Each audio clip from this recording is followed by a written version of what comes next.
Hey, folks, welcome to the broadcast. This, of course, is just the pre-show, so don't get too worked up for at least 3 minutes when we go live over on the radio station. See, I've even got old banners up here tonight. Let's get rid of Robertson. That was on Tuesday. We did not broadcast Wednesday of this week, so that was still up from Tuesday's show. So there we go. Now we're set. And I am going to change my name back to just Scotty. I do Roberts because we do Robertson with Wendy. There you go. If you've never caught us on Tuesdays, that's Robertson, 4 p.m. Central Standard Time, 5 p.m. Eastern. Wendy Robertson and I. Do we tackle issues? No. We talk about issues. We deal with issues. We do focus a lot on relationship stuff. Even though we started the show out, a good 6-7 months ago, talking about different things, paranormal history, relationships, things like that. That seems to be the stuff that goes. Happy Friday to you, Roger Rabbit. Good to see you over in the chat room. Randall Flagg, good to see you. I forgot to tag Barbie D.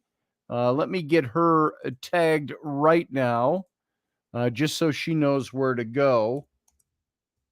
Because she always shows up over in the Patreon chat room.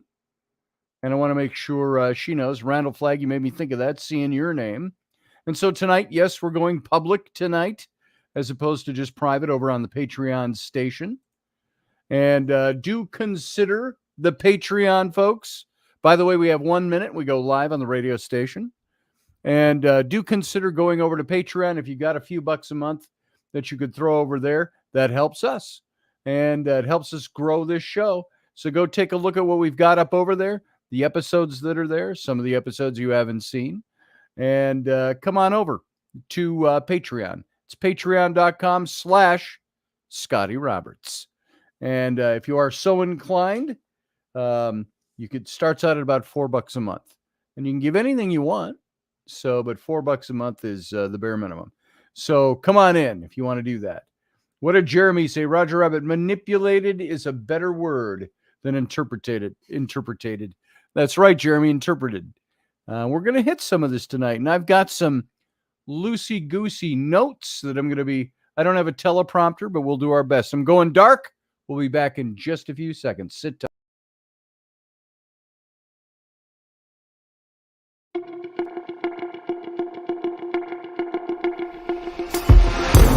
The Intrepid radio program with Scotty Roberts. Intelligent talk.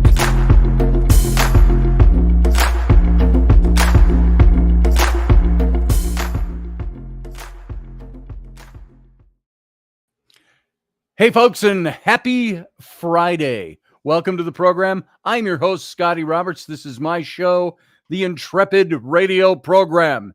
And, of course, we are broadcasting live over on Odyssey, Subspace Odyssey Radio. It's a double name, Subspace Odyssey Radio. But you can go hear it in its audio format. If you don't have time to sit and watch, you can listen to it in audio over at odysseyrradio.com. And Odyssey is an odd spelling, ODYSY radio.com. And you can hear us over there. Hey, Born Flippy, Rick, it's good to see you. It's Friday, which means it's Scotty time, says Rick. Welcome, and welcome to everybody who's over in the chat room. Randall Flagg, Roger Rabbit, good to see you. Unleashed, Jeremy Hansen. Philip Blair is here. Going dark made me think of Darth Scotty. It just might be in some circles. And so who else we got? We got Sean Stroik is here tonight. Good to see you. And people coming in, and there's more people here than are showing up in the chat room. So come on over and say hello to everybody. So it's good to have you all here tonight. And it's hot here. I don't know what it's like where you are. It's been hot all week. Not quite the oppressive heat of last week, which was like walking into a bake oven, but it's been all right. And we get the humidity up here. And so Jeremy Hansen would know that. He used to live up here in this area. and the humidity up here can be quite harsh, which makes summertime heat not as fun because your clothes stick to your body and nothing. Yeah, you get it. So it's been a good week, a busy week. I did finish How to Be an Archaeologist, a book I've written and illustrated. We read it here on this show, and just read through the text of that book. I showed you some of the illustrations. That book is at the publisher now. And so they're working on the best way to put that together right now and get it out there and available.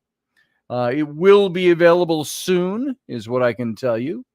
And I'll share links as soon as that's available and out there. It's going to be a little hardcover book, and you'll love to have it added to your library. It's only about 34 pages long. It's one of those. It's a kid's book. It's a kid's book written for adults, but an adult book written for kids that parents can read to their kids. So I think you'll really enjoy it. Jeremy was out working yesterday, 3.5 hours at 116 degrees. And that was about all I could take. At that temp, yeah. That's like doing archaeology work in Egypt, where it jumps to 115 to 120 degrees during the day in the shade. Then don't go in the shade, as they say. That's ridiculously hot. Nope, he says Rick. So welcome, everybody. Welcome to the program. Glad you could be here with us. If you're over on the Patreon channel, thank you for being over there. You can also tune into my YouTube channel, youtube.com/Scotty Roberts, if you want to see the video and interact in the chat room that is there. And so, without any more details or yippee yappy or niceties, I want to dig into this content for tonight. And I'm going to let you know that this content is really, it's a lot of notes that I have.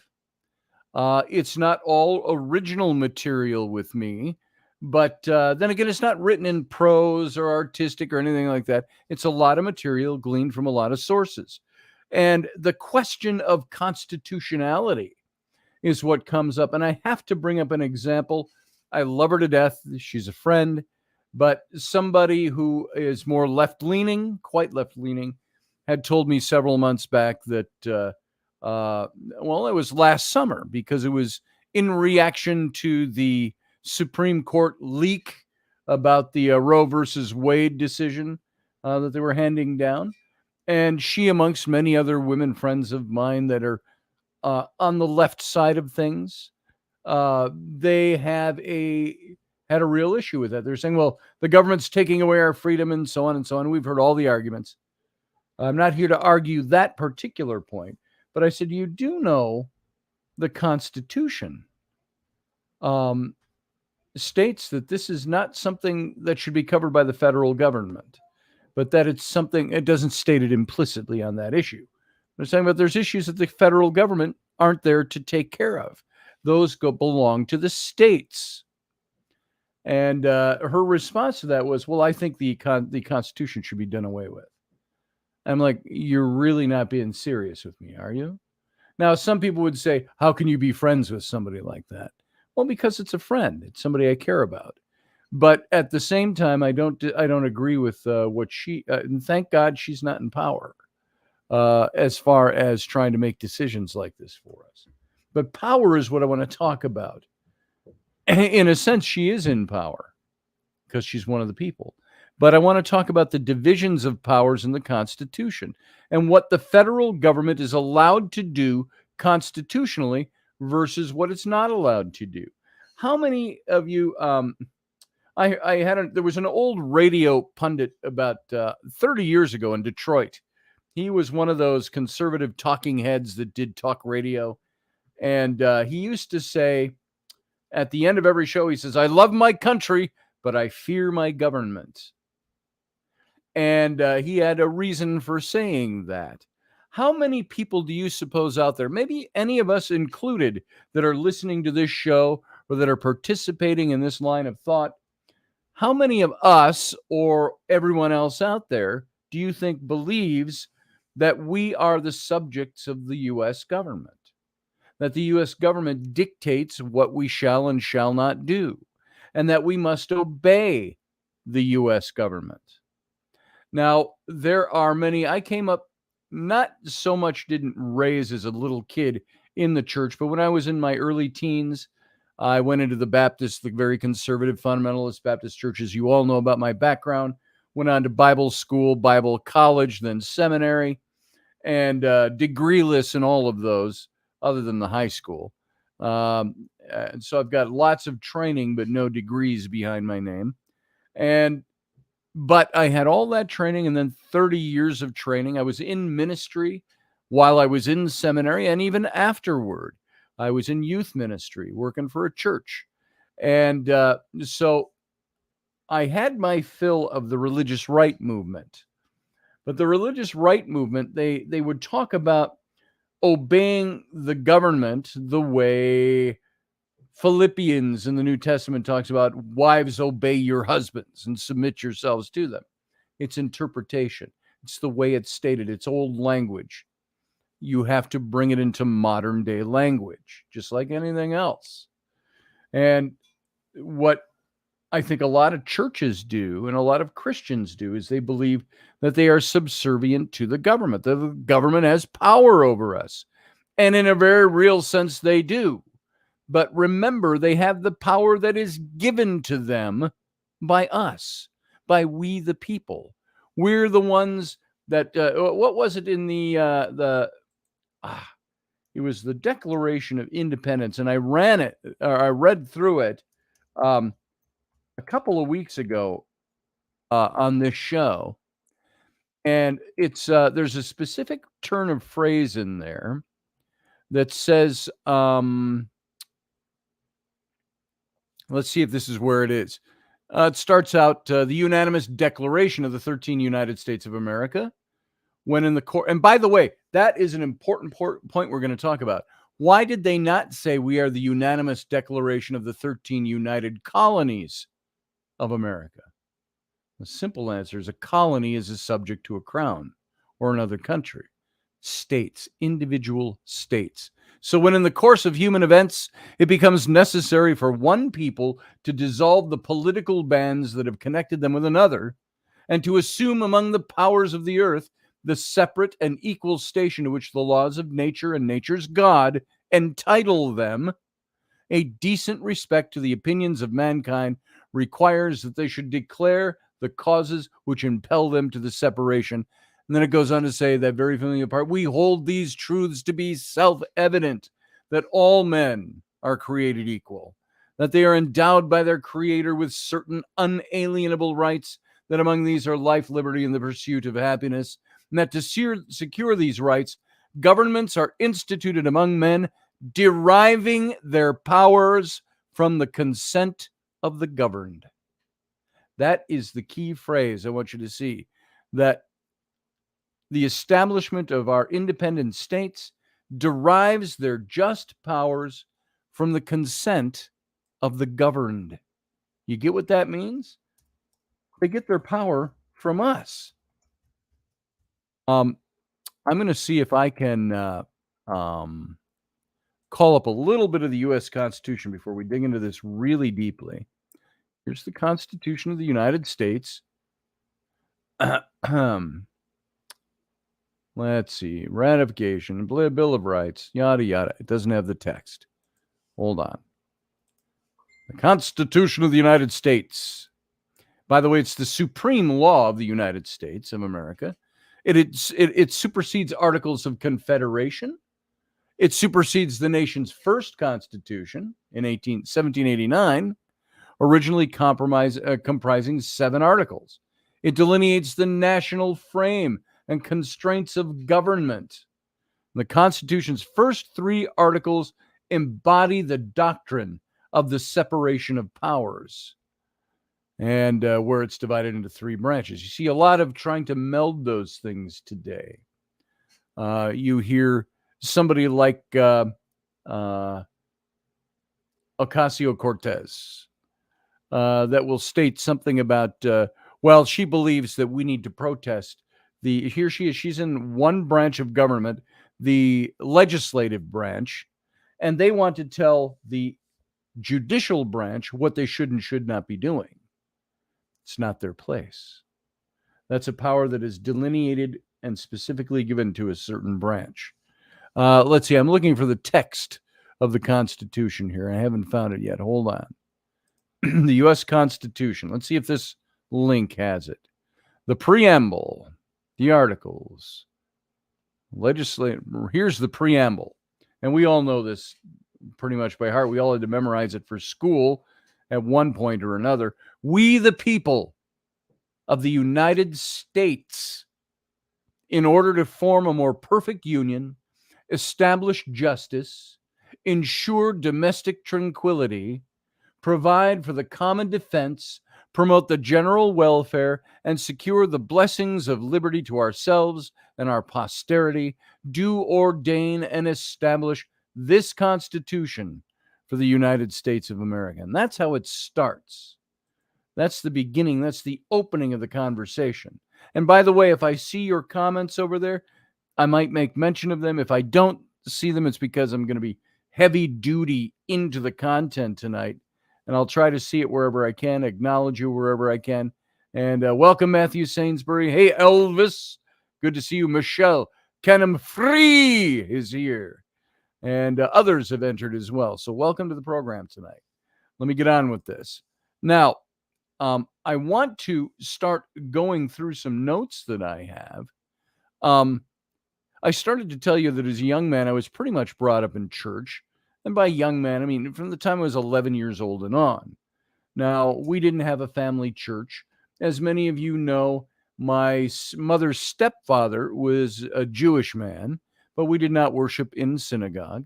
My mom was married to my stepdad, and he was Ukrainian Orthodox, which is pretty much like Eastern Orthodox, Catholic of one form or another.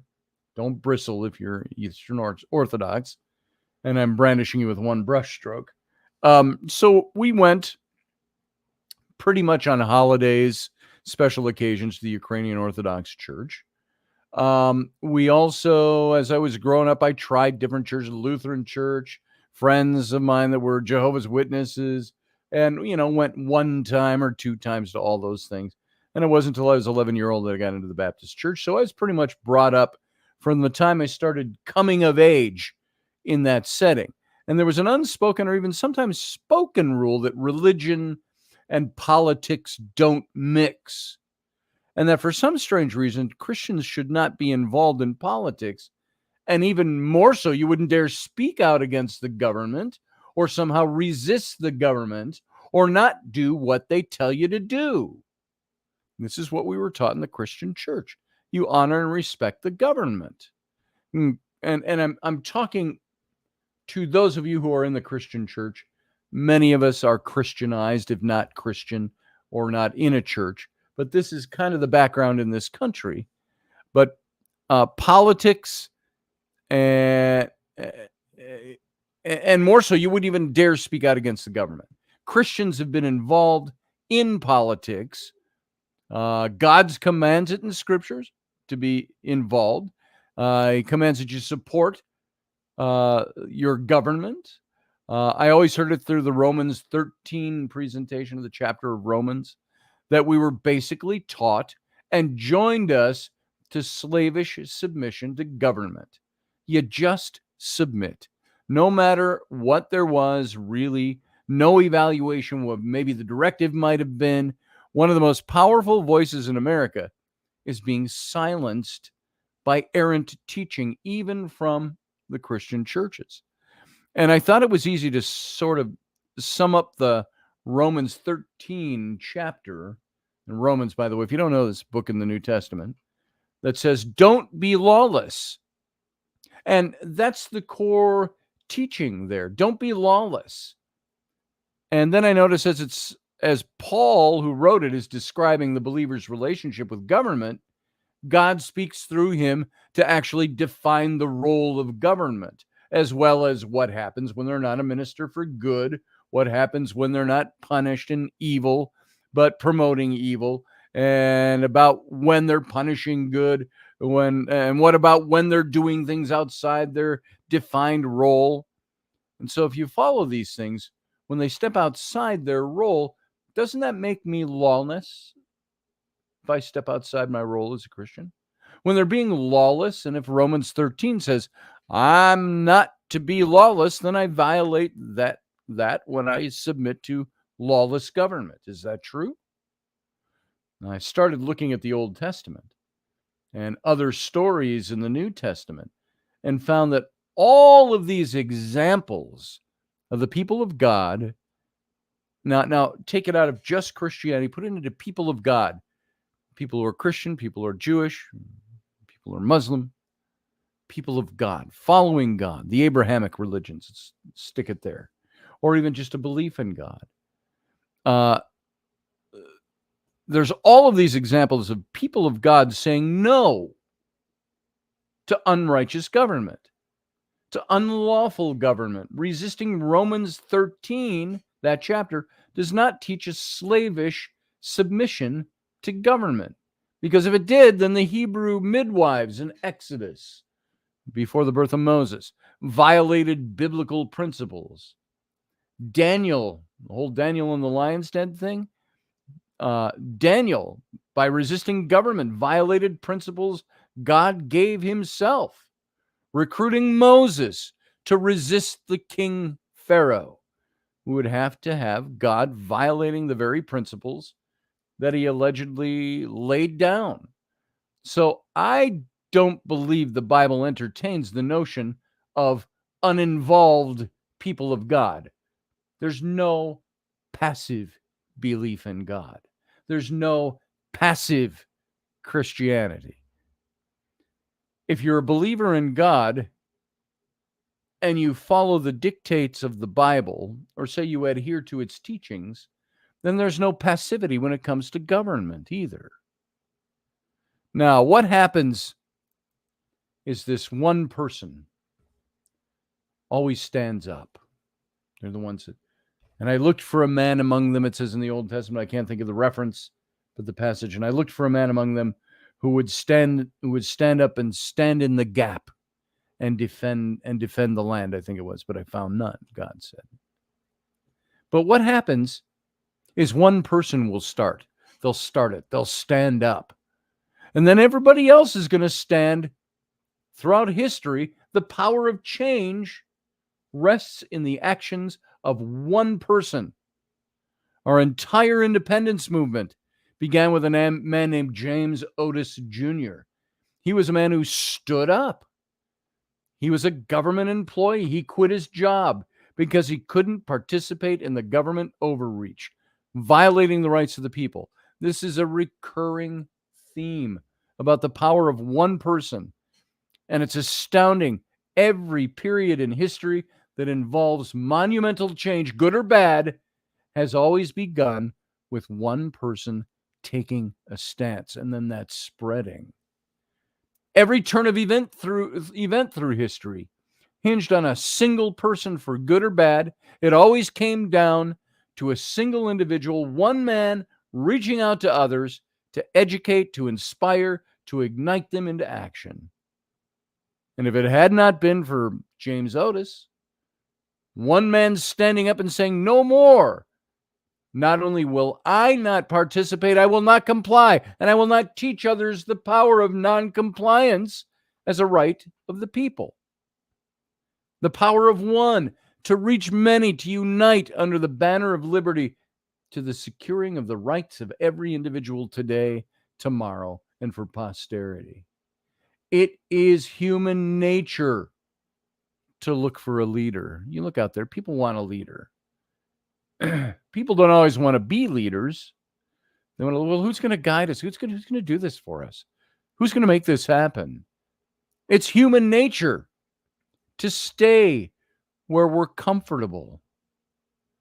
We can't wait for what is the group going to do when we get 100 people. We can't wait until what are we going to do when we get to 1,000 people. Together we can do something. But sometimes, through a course of events, through a long train of user patience, we have to become uncomfortable change will not happen without movement. And when we've been sedentary in our beliefs, sedentary because we live in a nation where we can be sedentary, and even now we got, you sit back, government will take care of you.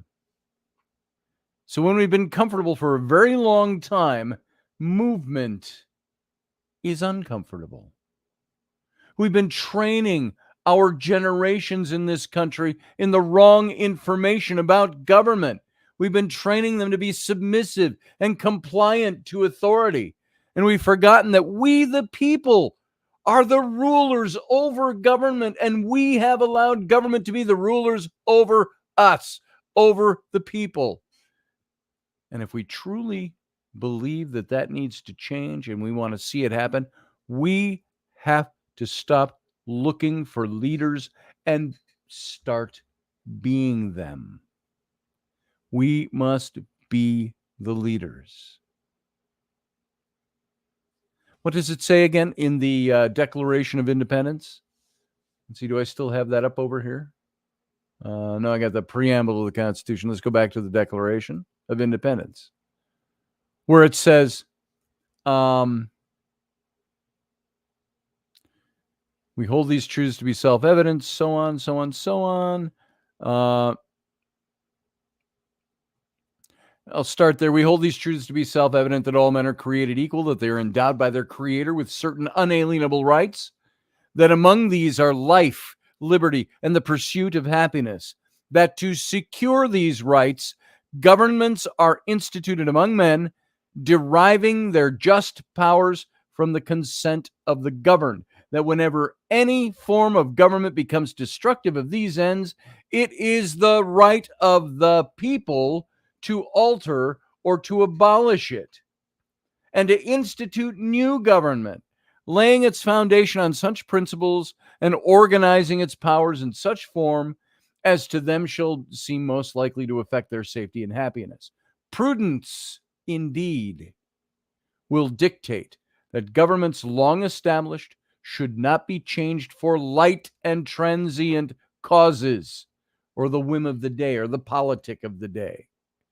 They shouldn't be changed for those.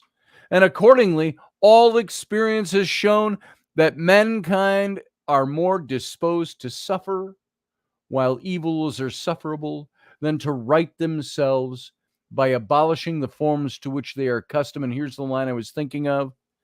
But when a long train of abuses and usurpations, pursuing invariably the same object, evinces a design to reduce them under absolute despotism, it is their right, the people, it is their duty to throw off such government and to provide new guards for their future security.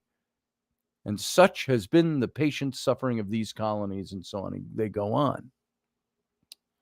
So, getting back into the meat of this, our governments right now are out of control. Our government in this country is out of control. Right, left, liberal, conservative. But everywhere I look, what do you think the most asked question is that's out there? How do we fix this? There it is. We have activist judges. We have governors that act more like monarchs than representatives of the people. We have sheriffs who blindly enforce laws, which I have to speak up for our sheriff here in Somerset. When all the laws or the dictates from the federal government came out about masks and vaccines and stuff like that, he said, he put out a public letter. Do not call me, do not write me, do not contact me about these laws being violated. He says, we will not respect those laws and we will not follow them because we don't have to. So it was very interesting. Watch YouTube. Look at that closely. Don't ban me for another week because I said something you don't like. I'm just reciting local history. All right. So how do we fix this? We We have sheriffs that blindly enforce laws. We have county commissioners, city councilmen, state legislators that simply ignore the people. They trample the rights of their constituents. We have a Congress that seems more concerned about politics and special interests, labeling what pronoun you're supposed to use. Congress is focusing on stuff like that.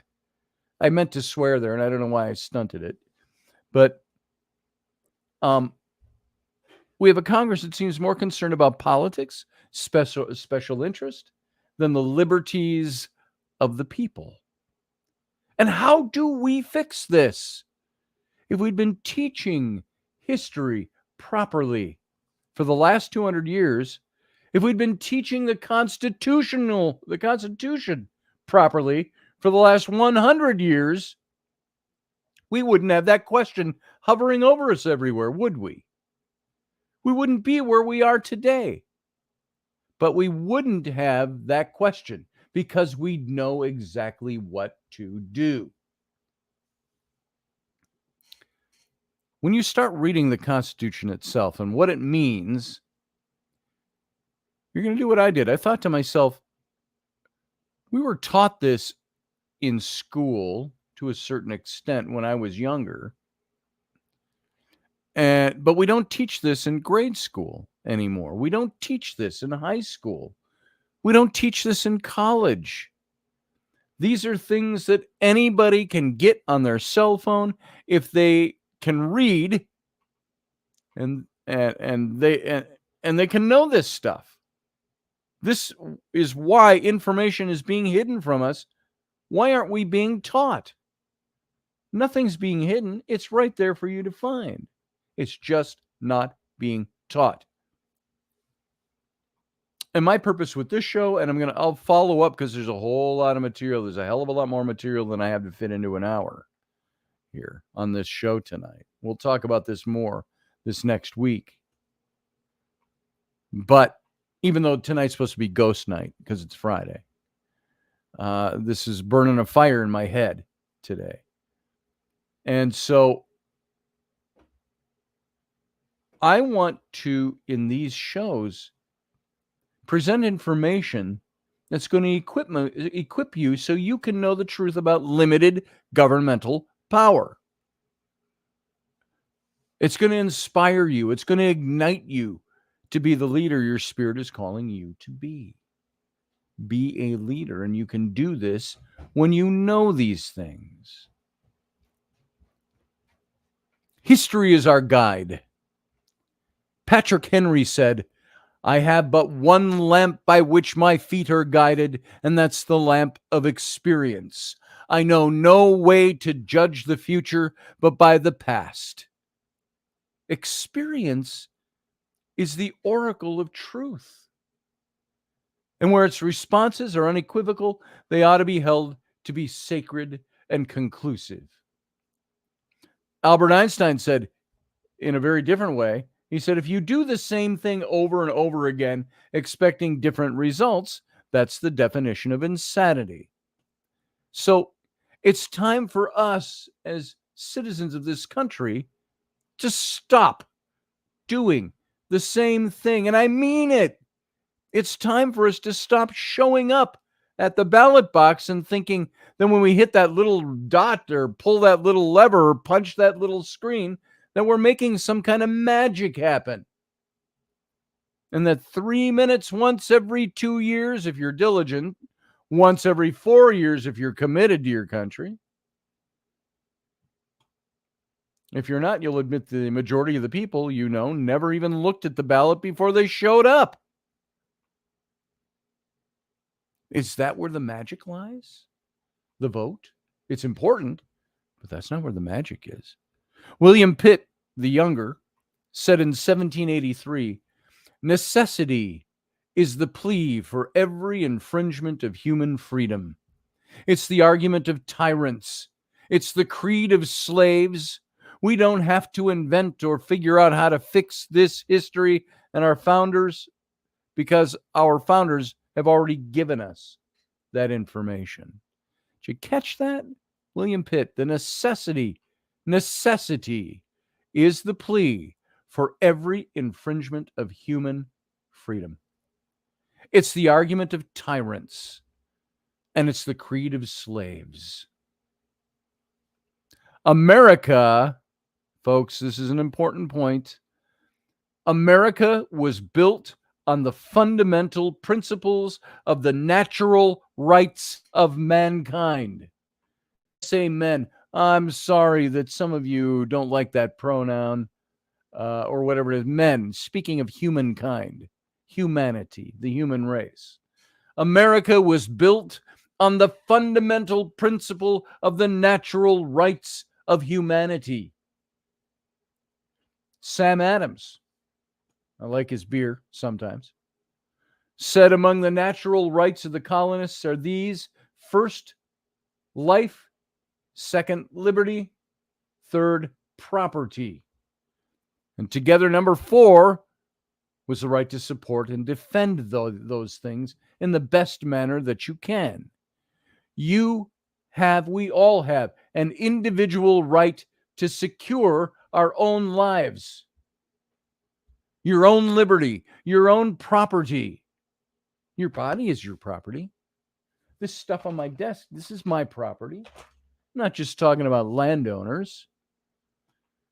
Because if you don't have that right to defend what is yours, to defend your rights, that inalienable right to secure yourself, your property, which is necessary to life, your liberty, which is your property is necessary to your life, which is necessary to property in life. And if you do not have an individual, unquestionable right to defend yourself, guess what you are? Blurt it out. If you do not have an individual, unquestionable right to defend yourself, what are you? You're a slave. How many of you recognize that nobody in the world has a duty to defend your life for you?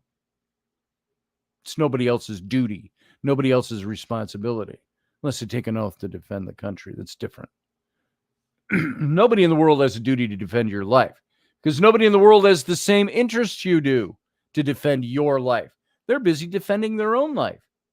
It's a personal interest in a duty in the first law of nature, in that we have to understand there's a hierarchy involved. We live in a day where we've been taught a completely inverted hierarchy. The hierarchy is God. God created mankind. I believe this. You don't have to believe that. You can be an atheist if you want. That this is the basis. When people say we were a Christian nation, that's kind of a misnomer. We were a nation that believed in God. So the hierarchy is this: God created man. Man created society. Society created government. And each step further down the hierarchy, you have less power. But how many of you see today that our proper flow of authority in government has been inverted? How many people do you know that think government is the highest power in the land? Which means, by the way, we are beneath government. We believe that, which means we are subjects to rulers, which means we didn't create them, they created us. I want us all to think about these things. I'm watching my time. I got a lot of time left. I got about 20 minutes left.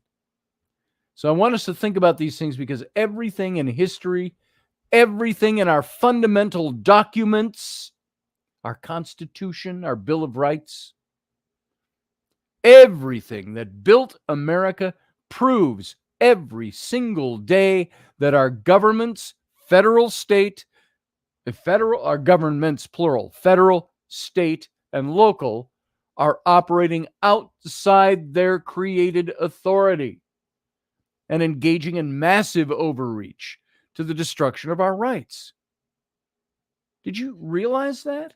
Everything from your local government to your state's government to your federal government are all operating outside the mode that they were set up to follow.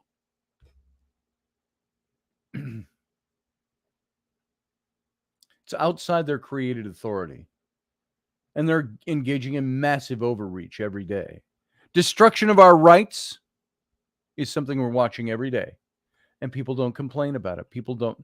Some of us do, but sometimes complaining is as far as it goes.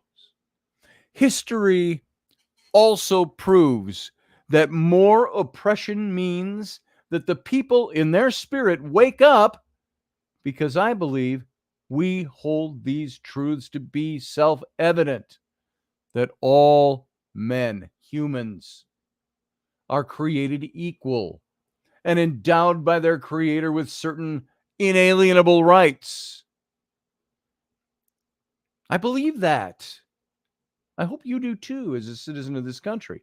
I believe that every person created in the image of God has within them a spirit of liberty given to them by God that needs and yearns to live in liberty. Now, see, we've forgotten that government has a single purpose. I mean, we remembered it long enough to write it down, but we don't read those things anymore. We don't study them. We don't teach them in schools. And it says that to secure these rights, what rights? The inalienable rights, to secure them, not create them, secure them. Which inalienable rights? The ones given to us by the nature of our creation.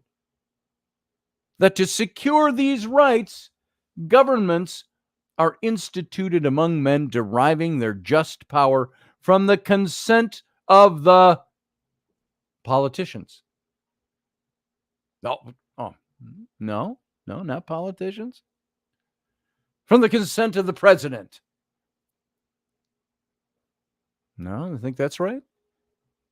I know what it says. To secure these rights, governments are instituted among men, deriving their just power from the consensus of the Supreme Court? Nope. I want you to notice from the very beginning, we are the head of government. That if they are operating outside our consent as the people, their power is not just. Let me just put this out there too. For any of the politicians who will tell you, you've heard this before, well, you elected me as your representative, so you consent to what I believe and what I do. You elected me to be, and you knew my views electing me.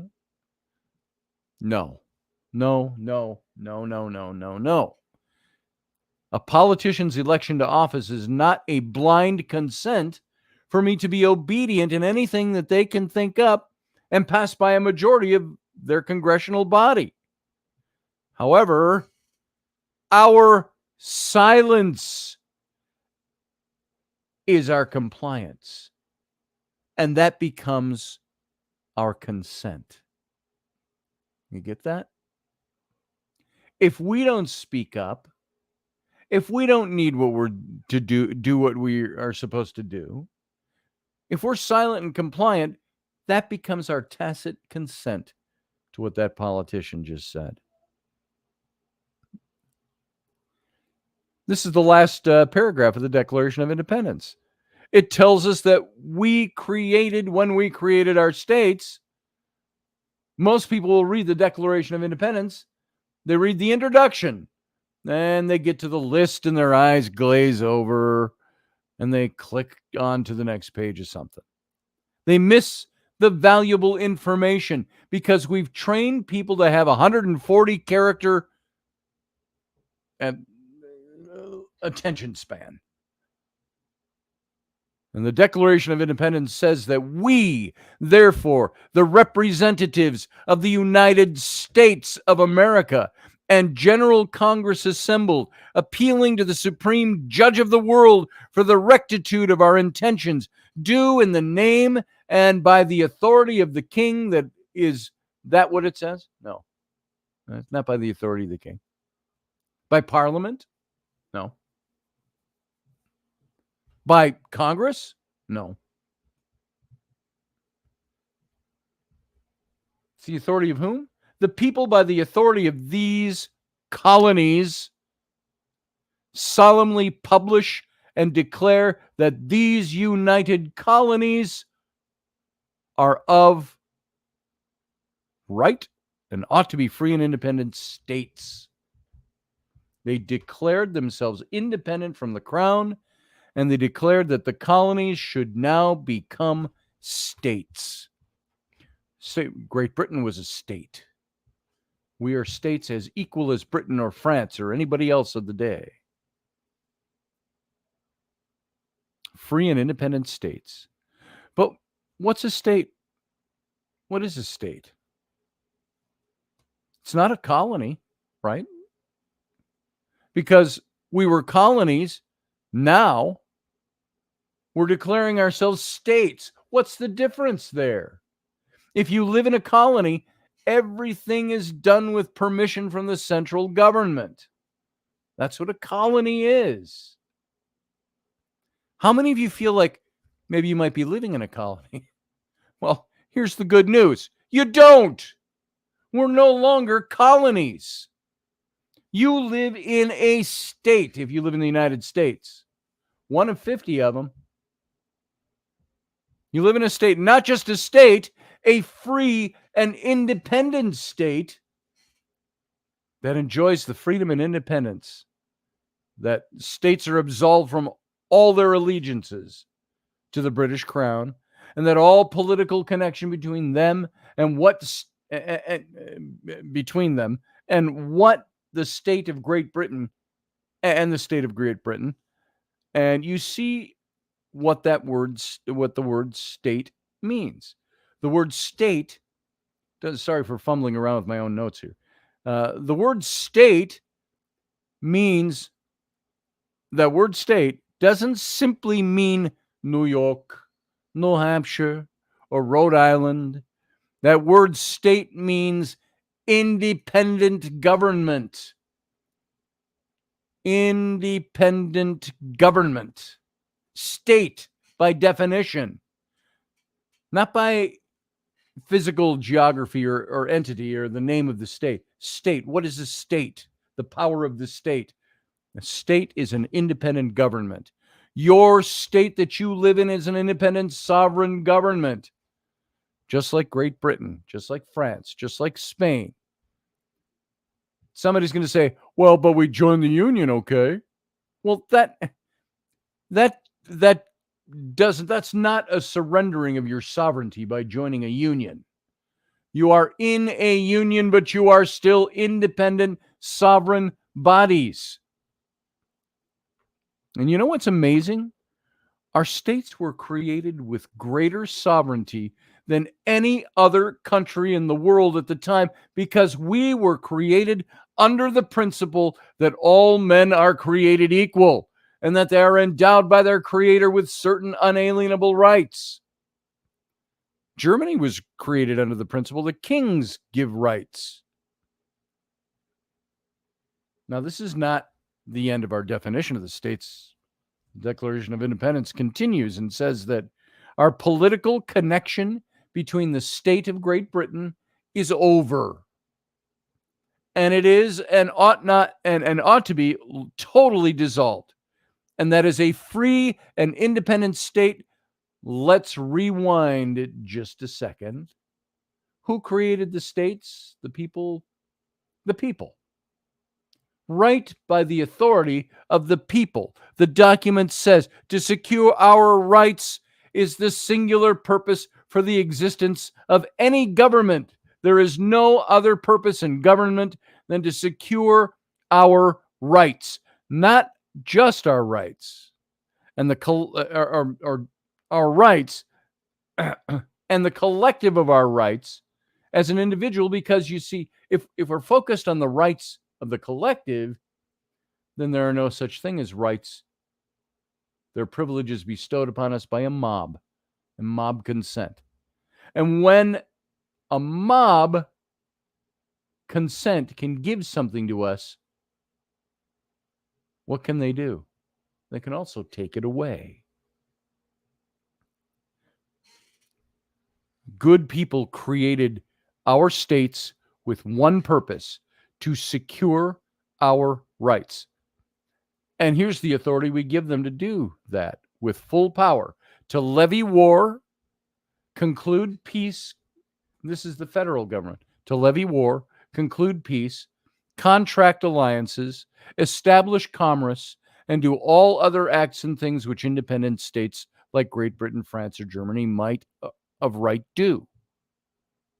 So we've got to move forward to the Constitution and what kind of document it is. So first of all, understand that we were created as independent states. Just glancing over at the chat room, see if I've lost anybody yet in this, or if you're all still there. But let's continue going on. Anonymous says, yeah, but aliens and stuff. What kind of aliens are you talking about? So let's move on with this.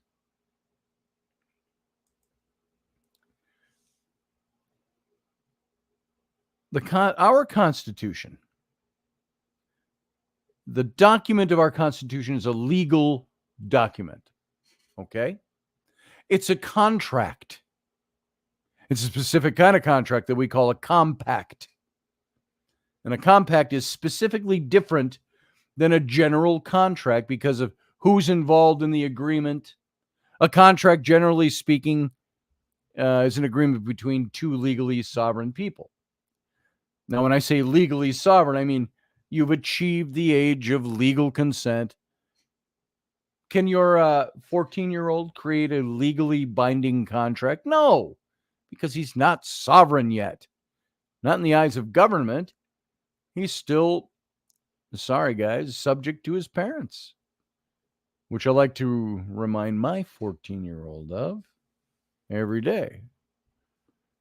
But a compact is not an agreement between legally sovereign people. It's an agreement between legally sovereign governments, which means from legal language, the states are the parties to the compact. Here's a little bit of contract law. The states are the parties to the compact. Now you're going to get some pushback by think tanks, by pundits, by professors. So let me give you the answer to their question. They're going to say, well, what that really means is that the Constitution is an agreement between the people and the federal government. No, it's not. One simple fact exists that proves, or it's not. One simple fact exists to prove that that's false. And I'll ask you, was the Constitution ratified by popular vote of the people? No. How was it ratified? By the states. Because the Constitution was not ratified by popular vote of the people, then the people are not a party to the contract. It was ratified by the states, which means the states are the parties to the contract or the compact. Now, what's amazing is we knew that back then, and Patrick Henry, one of the many, was very unhappy about that. And he said, how dare we start this document with we the people? This is Patrick Henry. How dare we start this document with we the people? We the people had nothing to do with this. It needs to read we the states, Patrick Henry said. So the states are the parties to the compact now. You'll get another little pushback there. And they'll say, oh, well, what that really means is that the Constitution is an agreement between the states and the federal government. Because you see, There are always people trying to put the states and the federal government on equal footing. But that's not how it works. When you create something, you're not created on an equal footing. Who created the federal government? The states. And if the states created the federal government, the created thing is not the equal in status to the creator. The creator is always superior to its creation. And to say that this Constitution is an agreement between the states and the federal government is a temporal impossibility. You see, the states ratified the Constitution that created the federal government. The federal government did not exist until the Constitution was ratified. So in legal terms, the federal government is the product of the contract. You cannot be a party to the contract if you're the product of the contract, because you cannot sign the contract into legal being if you do not exist until it's signed. So when our states created the federal government, they created a limited federal government. Limited. Because you see, you can't live in liberty in absolute governmental authority. More power in government, less liberty in the people. More liberty in the people, less power in the government. We got about a minute and a half left on radio. So how did they create the limited government? They did so by specifically enumerating its powers. If it's not listed in the Constitution specifically, it does not rest as an authority in the federal government. And then the states did the most important thing they could ever have done. They reserved all other power to themselves, the states. Now the natural question comes, what power went where and what power stayed where? Is there any power that's not delegated anywhere, sort of floating around and either waiting for somebody to grab it and use it? Because that's the Supreme Court. That's what the Supreme Court and the politicians want you to think. That you know there's certain powers that are just floating around out there. And that's where federal authority comes from. You know what? We are out of time with the radio audience. So radio audience, you can join us in the chat room over on YouTube. But for now, live long and prosper. Everybody else sit tight for the captain's cabin. Join us every weeknight at 9 p.m. Central Standard Time, 10 p.m. Eastern. The Intrepid radio program, a Scotty Roberts Productions broadcast.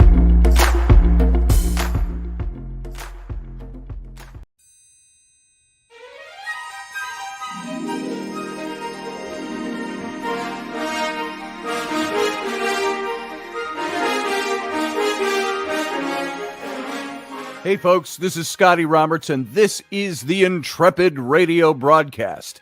I've been broadcasting for about 20 years now, covering such topics as science, politics, the paranormal, weird science, weird world history, archaeology, and the paranormal. Everything from ghosts to cryptids to creepy things that go bump in the night. So every week I bring you 3 new episodes. Come and join my channel and also be a patron to this site. So see the details below, and we'll see you here.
Welcome back to the Cabin's Cabin. Elderberry beat me to it with his twice.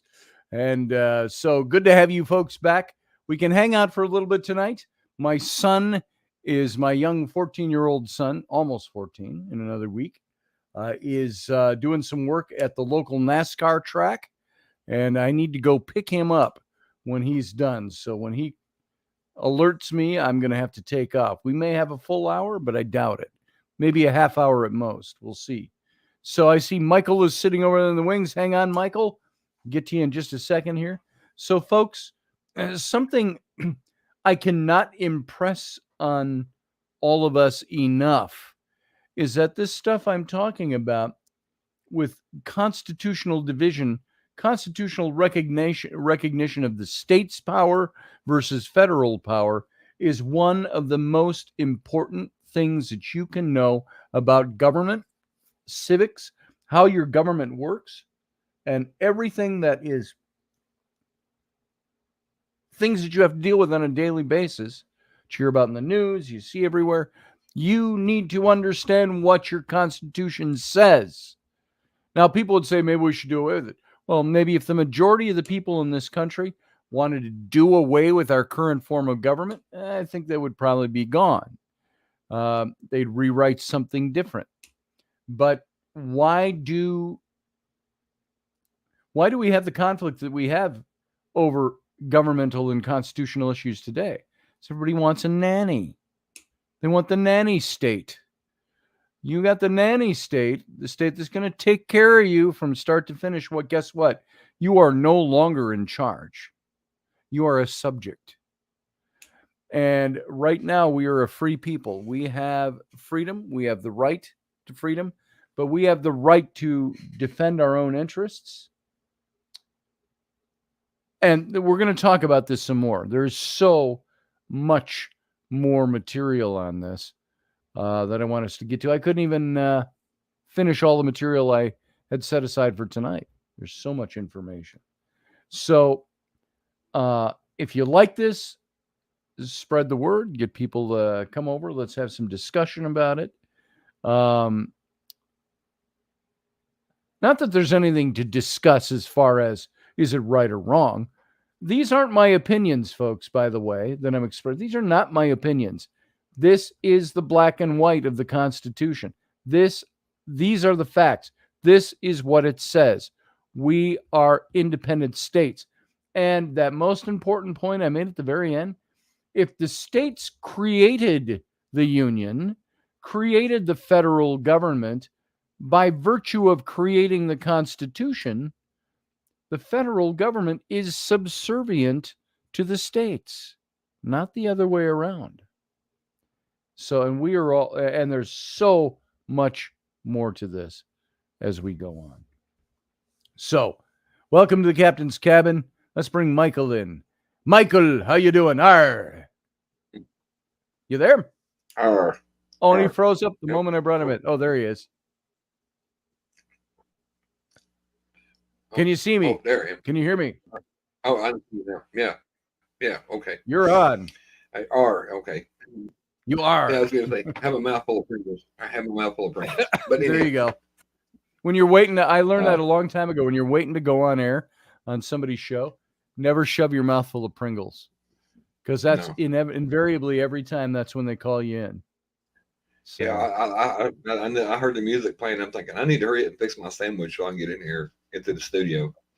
There you go. So I had a dog trailing me with a turkey and ham sandwich, like, oh, I hope you drop that because, you're in a hurry for a reason. Yeah. Our dog tonight, Rainey did a big roast, a beef roast in the pressure cooker. Yeah. And excellent, tender, succulent. But then she did corn on the cob. And just before the show, I was hungry. I hadn't eaten all day. And I thought, I'm going to go have some corn. And I got 20 minutes to kill. I went up and I chewed down 3 cobs of corn. And, you put butter and salt on them and all that stuff. And so I still smell like butter. But the only thing about corn is it comes out the same way it went in. That's right. That's right. Color to your diet.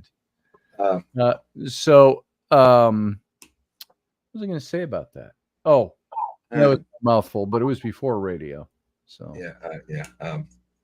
No, I heard the whole state's right, and I was doing my homework. I got the TV right behind the laptop, and I'm thinking, people forget about that. And here a few years ago, when all the craziness was going on, I live in a border town, and when I say border town, it borders Virginia and Tennessee. Mm-hmm. We got Bristol, Virginia, we got Bristol, Tennessee, and people on the Virginia side, before we got the right kind of governor, that's all bitching. Well, why is these people 25 feet away opening their stores? And they was mad. Oh, why don't they have the same rules I do?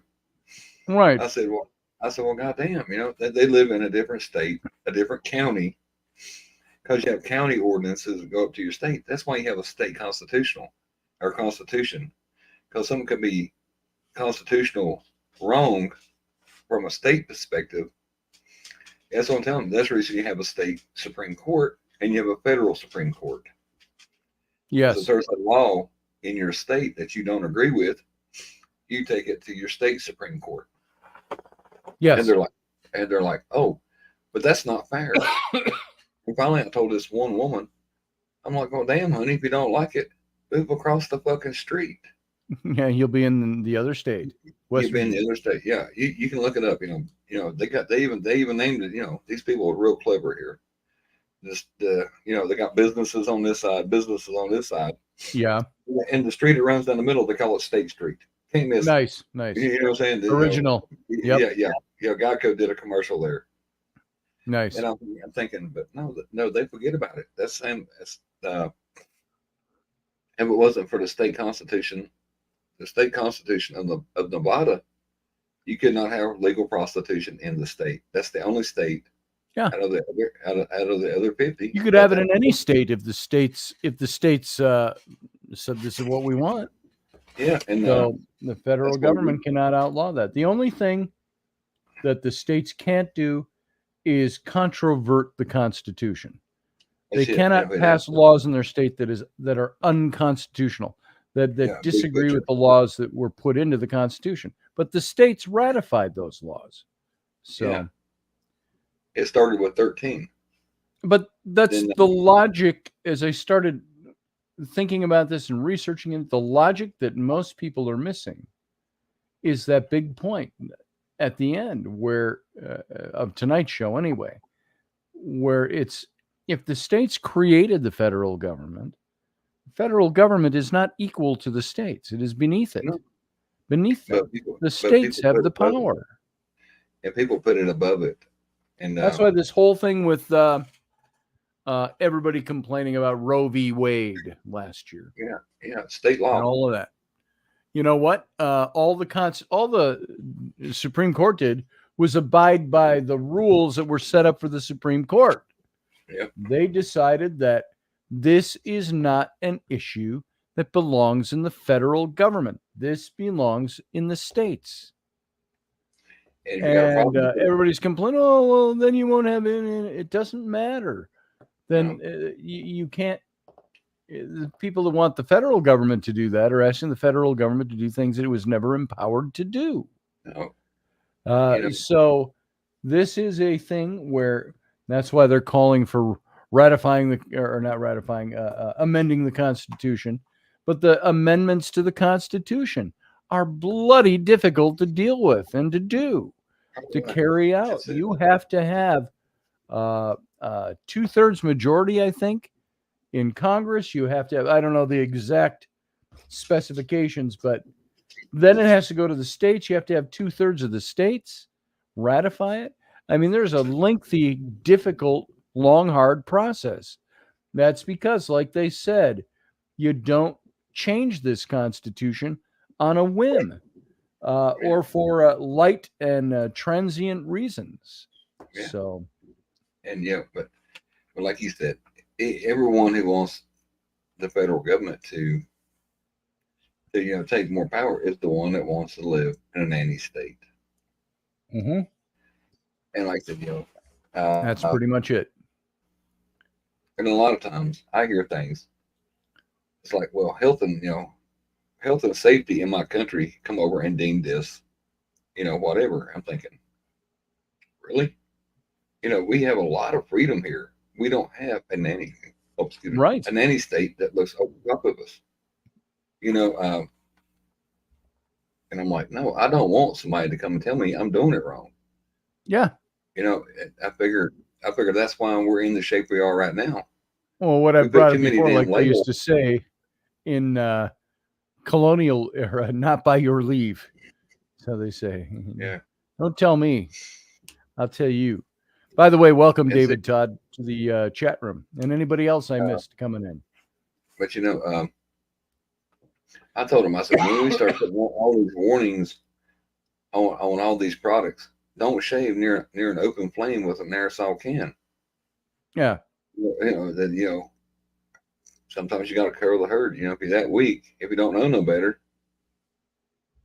I'm like, wow. I'm like, I don't get it. Yeah. Don't look down the barrel of this. It may be loaded. Well, the problem's going to solve itself. Yes. Well, so anyway, that was our topic tonight, folks. Hopefully you were all here. You all enjoyed it. We have a lot more coming where that's involved. So like I said, but like I said, I really enjoy state constitutional law. I really, because people forget about that, and I don't know why.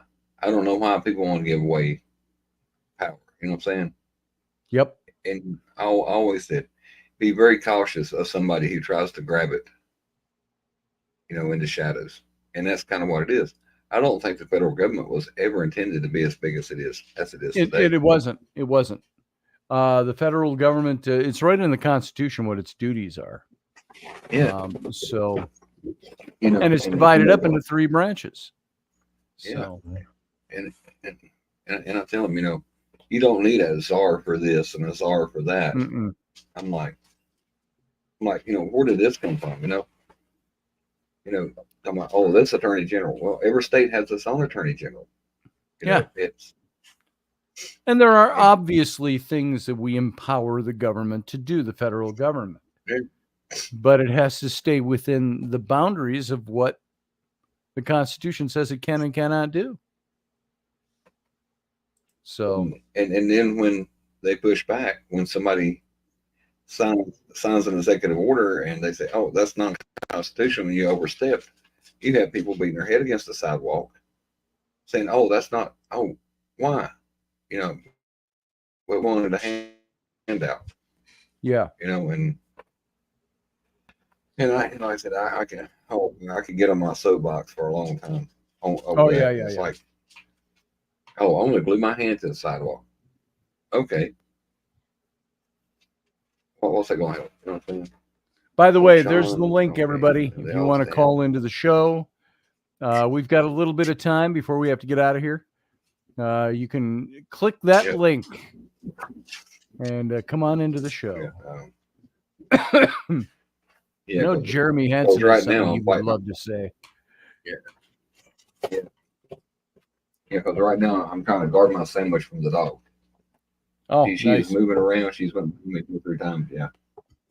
Well, our dog was Lucy Fur was looking at me. That's the reason I brought up the corn comment. Eating a little bit of the roast beef and the corn, standing at the counter in the kitchen. Everybody'd eaten already. And the dog is standing over her dish, and she sees me walk into the kitchen, and she stops. She doesn't even start eating. She just looks at me like, if you're getting food, I'm not going to eat this. And I'm like, no, you eat your food. You eat your food. Yeah, right here. Yeah. So. Let's say, 3 branches is why I use rock, paper, scissors. Each has some power, but not ultimate power. There it is. And then, like an executive order or a mandate. I was a child of the corn, Michelle, tonight. Yeah.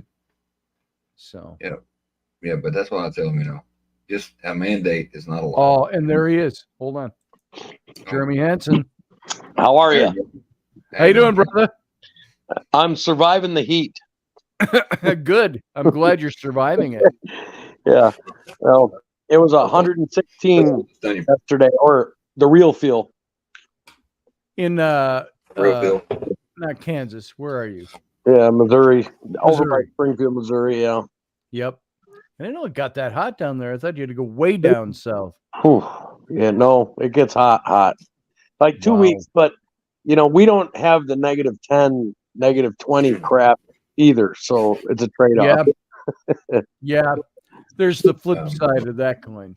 Yeah, we have we get the -10 and 20 here, as you know so well. You've lived in this. Right.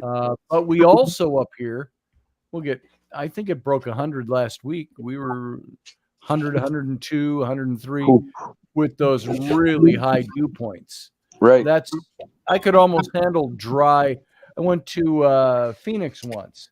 Okay. From the heat up here. Right.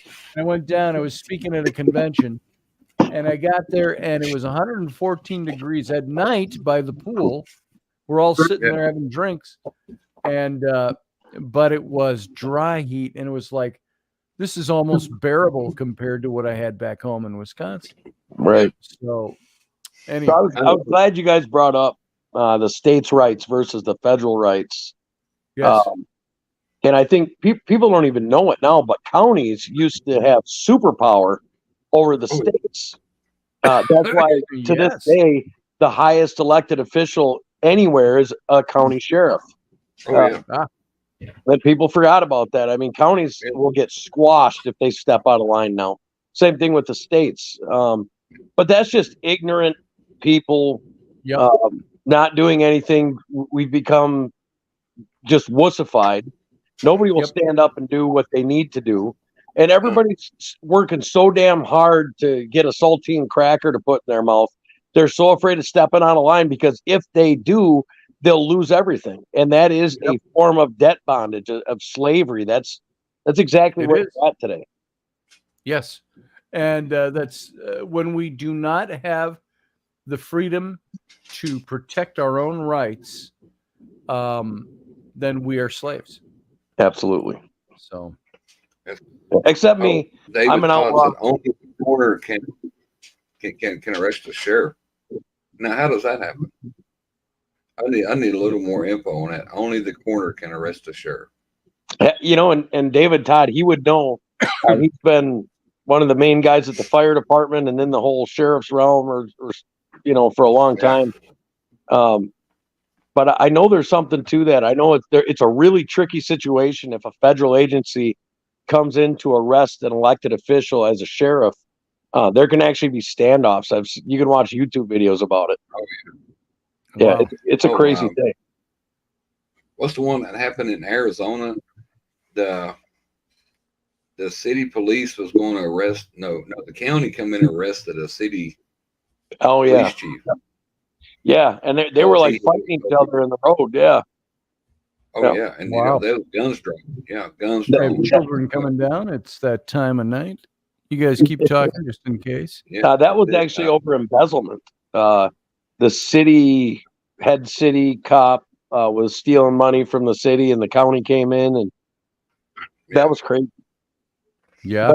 But I really liked, Scotty, that your sheriff said those things and wrote that letter, because that's so meaningful.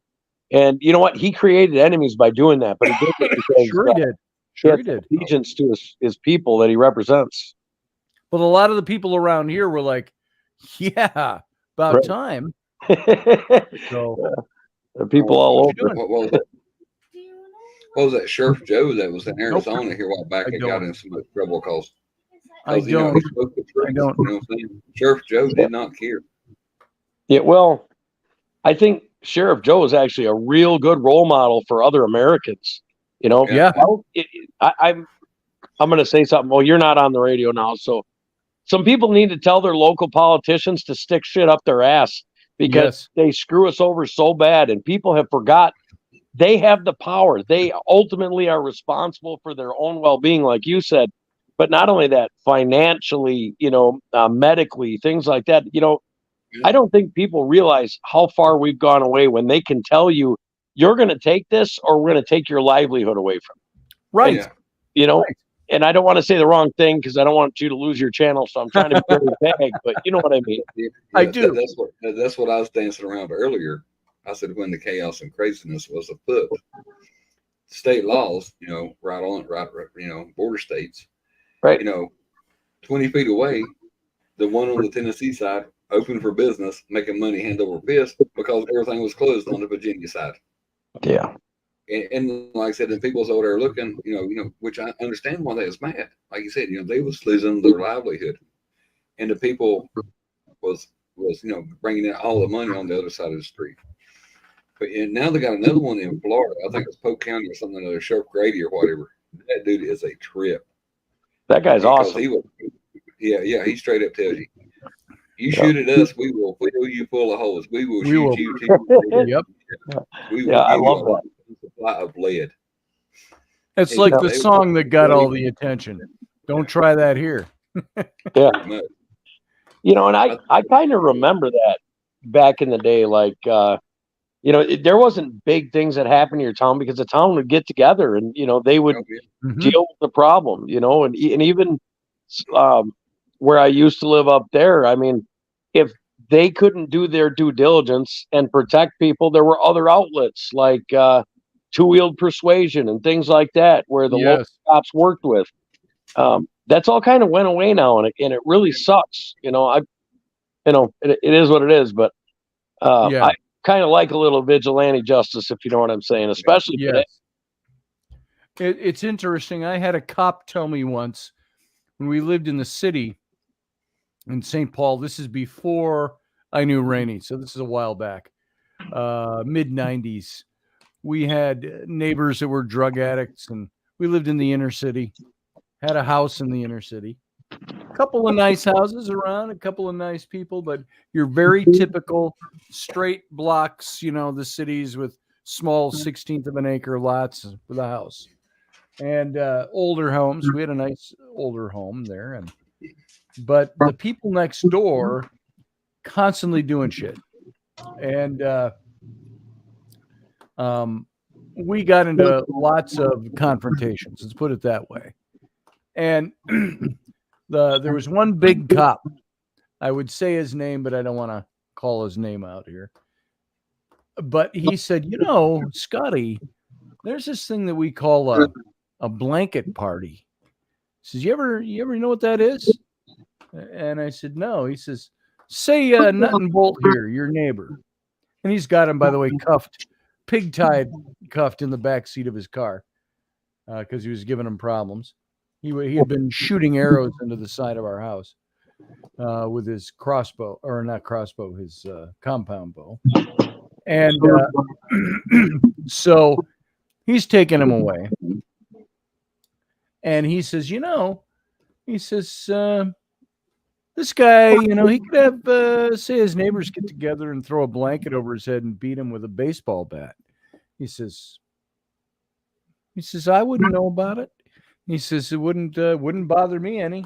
And, so this is the kind of thing. Even the cops were like, there's sometimes you got to do things to defend each other.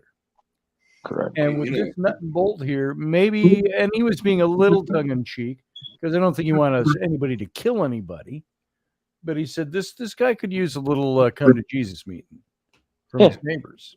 And so I got a funny story. I met a retired Kentucky state trooper where I live.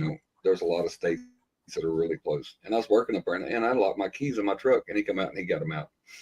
And we was talking about going to work in West Virginia, and he said, they think we're back in Kentucky. He said, you don't want to fuck up in West Virginia because we're right there. Yeah. I said, why not? He said, a few years back, Kirkham. They had a guy run from the state police in Kentucky, and they said, we're going to break off the chase, and they turned it over to the West Virginia police, and they said, well, we'll go back, start the paperwork, bring him back into Kentucky. That guy caught him. He said, what the fuck are you waiting on? He said, he's over here at Walmart or whatever, handcuffed to the to the guardrail. They said, if you want to come pick him up, he's on your side. They beat his ass and threw him back across the line.